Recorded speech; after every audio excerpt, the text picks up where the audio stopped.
Sous les oriflammes bleues et rouges aux couleurs de l'Automobile Club d'Auvergne, 35 000 personnes sont massées dans les tribunes du circuit de Charade. Inauguré en 58, il a conquis d'emblée une des premières places dans les compétitions sportives. Nous sommes en 59, le 26 juillet, et dans quelques minutes aura lieu le départ du Grand Prix international Formule 2. Si le public est nombreux sur les terres, c'est que le plateau des pilotes est remarquable. Et voici le 18, John Campbell-Jones, sur Cooper Climax. Le 28, Jean Béra, le téméraire, conduit sa voiture spéciale Porsche Béra sur la ligne de départ, cependant que Halford, numéro 4, essaie sa Lotus. Tim Parnell, britannique, numéro 6, sur Cooper. Et Bob Hicks, 36, sur Lotus, va sur la ligne. Voici le 22, Tony Marsh, sur Cooper Climax. Et le 8, Henry Taylor, également sur Cooper. Toute cette activité, cette fièvre qui précède le départ est ressentie par le public qui s'intéresse à tout ce qui se passe en face au quartier des Courelles. On amène la voiture de Bueb, numéro 10, sur la ligne de départ. Cependant que le numéro 16 est aussi amené, c'est la voiture de Trintignant, vainqueur à 58 à 123 de moyenne. Et voici le numéro 14, Sterling Moss, est là aussi auréolé par ses succès personnels depuis la retraite de Fangio. Il a tenu lui-même à pousser son bolide avec ses amis les mécanos, qui ont fignolé sa Cooper bourgoide. Et il va la ranger sur la première ligne de départ à côté de la Lotus 38 de Graham Hill. 28, Béra est en place, prêt à lutter avec son rival. Cependant que la 44, Cooper jaune de jante bien, il est inutile de présenter à Clermont-Ferrand. Et voici le maître, Totoroche, président d'Automobile Club de Reims, qui avec autorité, drapeau en main, surveille le départ qu'il va donner dans quelques instants, pendant que Sterling Moss se donne à Henry Taylor, son poulain, les derniers conseils.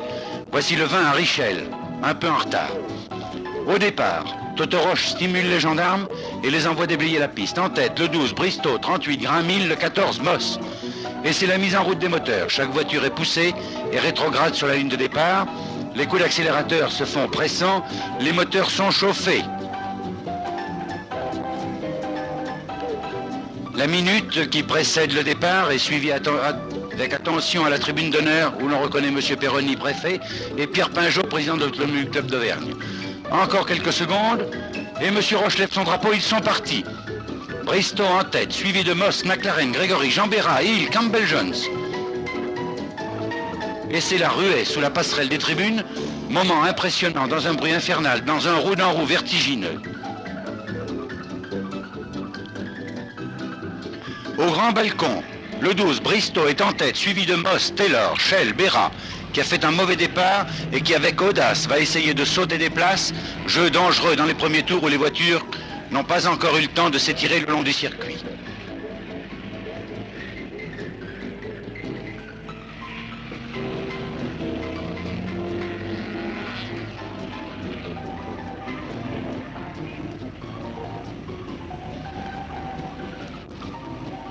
Et voici le 12 en tête devant Sterling Moss en montant les épingles de Ted.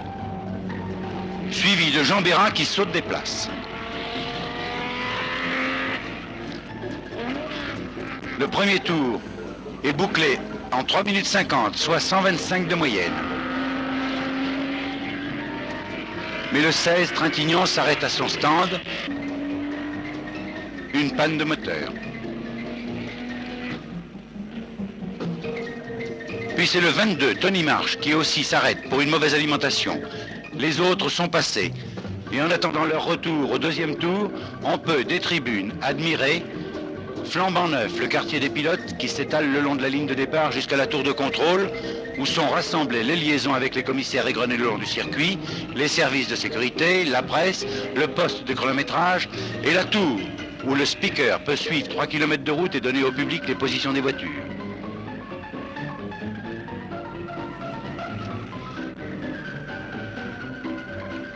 Au grand balcon, c'est toujours Bristow qui est en tête, suivi de Sterling Moss. Béra suit derrière Hill, ensuite Jean Debien.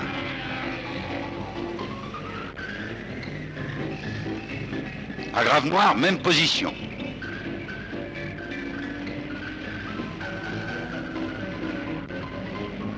Cependant, Moss vient de dépasser Bristow, juste avant les épingles de Ted. Et maintenant, il prend la première place devant Bristow qui n'en peut pas plus. Le 28, Jean Bérin a remonté des places et est maintenant en 3e position. Grégory et McLaren se livrent un match redoutable. Roue dans roue, en prenant des risques.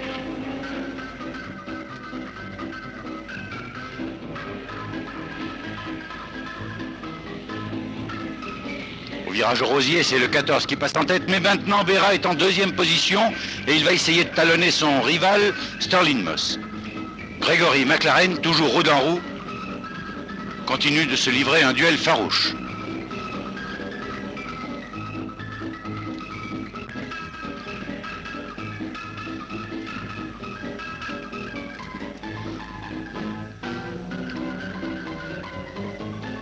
Mais Tony Marsh est reparti et le voici maintenant qui arrive au grand balcon et qui va essayer de rattraper le retard qu'il a pris dans la remise en route de sa voiture.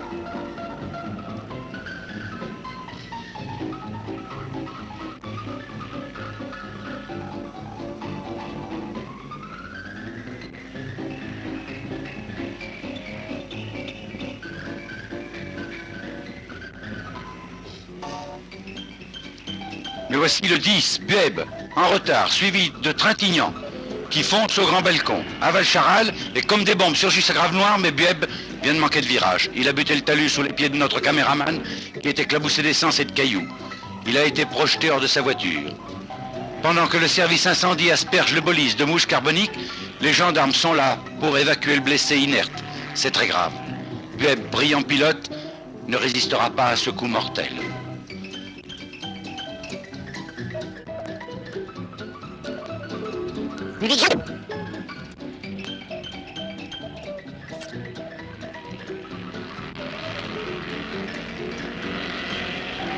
Taylor et McLaren, roue dans roue toujours. Et enfin, Jean Debien, pour lequel c'est la première course en Formule 2 et qui n'a pas l'air de bien tenir sa voiture.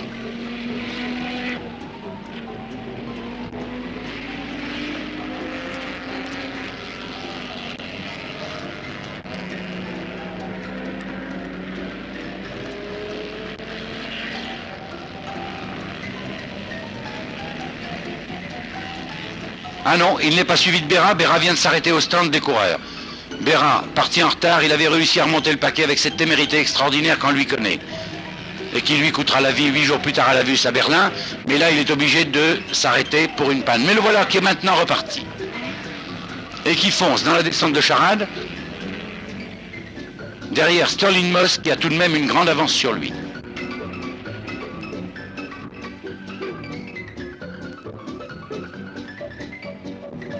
Les spécialistes sont sur le circuit.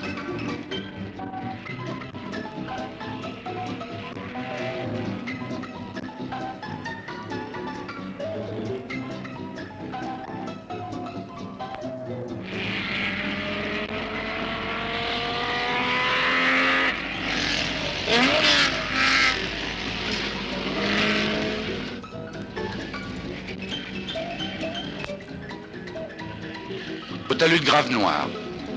Mais si la voiture est brisée, le pilote est sorti indemne.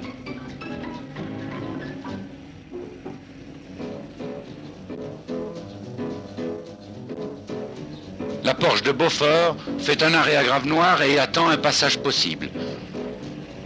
Le rythme de la fin de course est rapide. Moss a bouclé en 3 minutes 48, soit près de 127 de moyenne. Les spécialistes sont sur le circuit. Et c'est ainsi qu'on peut rencontrer Estagé, 2 chronos en main, qui suit avec le coup d'œil du professionnel et évalue les capacités de chacun en connaisseur. Le 14 passe toujours en tête aux épingles de Ted. Prend ses virages avec une main de maître. Cependant qu'en bas, au virage de Ted, le 8 et le 40, Taylor et McLaren se livrent toujours leur poursuite.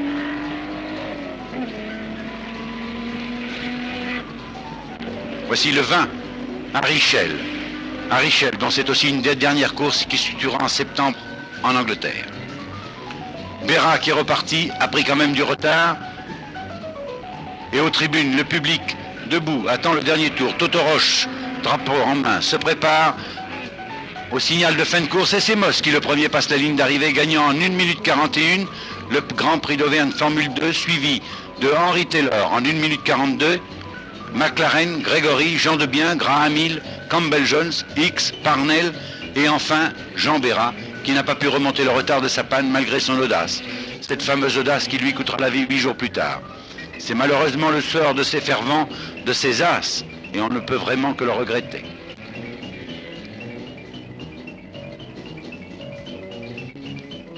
À l'arrivée, les voitures vont vers leur stand, cependant que le 14, Sterling Moss est parti faire un tour d'honneur et il s'arrête maintenant après son tour d'honneur sur la ligne de départ. Le God Save the King retentit, la foule se précipite, les reporters sont là pour enregistrer la belle image.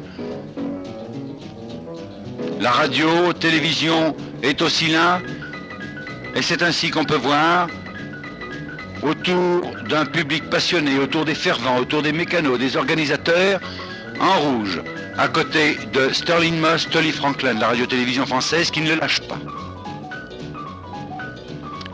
Et qui, dès que le God Save the King va s'être arrêté, va lui demander « Sterling Moss, quelles sont vos impressions ?»« It's the best in the world. » C'est le plus beau circuit du monde.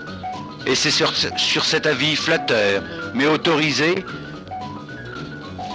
que le Grand Prix d'Auvergne a conquis définitivement sa réputation internationale.